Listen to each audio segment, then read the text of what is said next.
So I'm Josh. I'm a technical consultant at Pax8, and I look after everything to do with modern workplace in our academy team, talking around Copilot, talking around generative AI, all the sort of new technology that people are using when they turn up to work.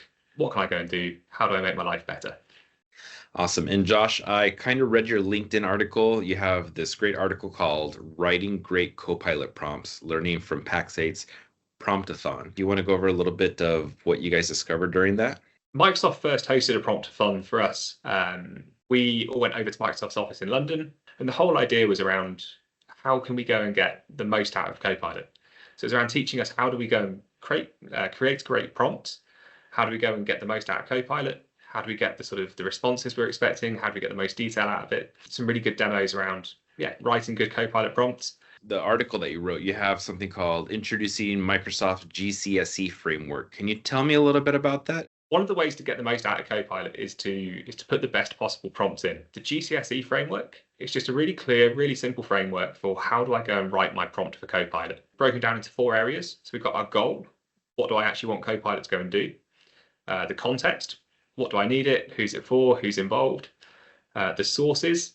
And the expectations. So how should Copilot go and respond? So the GCSE framework is just a really clear way of building good Copilot prompts. Sometimes when we talk to colleagues, they work with us. They have context. If it's an employee that's been working with you for 3 years, they understand what you do and what you need. Copilot today is a stranger until I make it my colleague. I work for an IT company and I'm trying to accomplish this, and I talk about my audience. We save these little prompts that kind of give it context that I can copy and paste, so I'm not writing that every single time. And in this article, you have this really knockout prompt. This prompt is all around helping me get ready for my day. So I turn up to work, I open my laptop, first thing I go and do, run this prompt. The prompt, so good morning, Copilot, please give me an overview of my schedule for the day, highlight any urgent emails or messages, and summarize key documents that I should review before my meetings. Additionally, remind me of any outstanding tasks from my project work streams that require my attention today. So essentially giving me that really clear view of what do I need to prioritize today? What do I need to be looking at? That's really interesting that you said that, because if you don't know how to use Copilot, it is a master teacher of itself. So you can essentially say, you know what, teach me about you. How do I use you correctly? You broke it down into how that fits in that GCSE framework. So it's really interesting that it gave you the answers that it did. Well, of course it did, right? Because that's how it's supposed to work. Did you have from your promptathon, were there any other big takeaways that you're like, this was like a aha moment that you would like to share?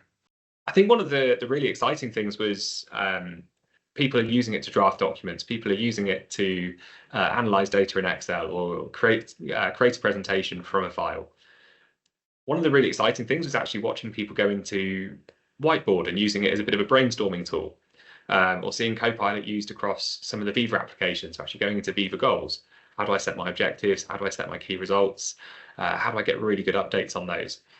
Well, Josh, thank you for your time. I'm excited to play with these prompts, and let us know what you guys think about using this prompt for yourself, and give us some feedback in the comments here. Thank you, Josh. Amazing. Thank you for having me.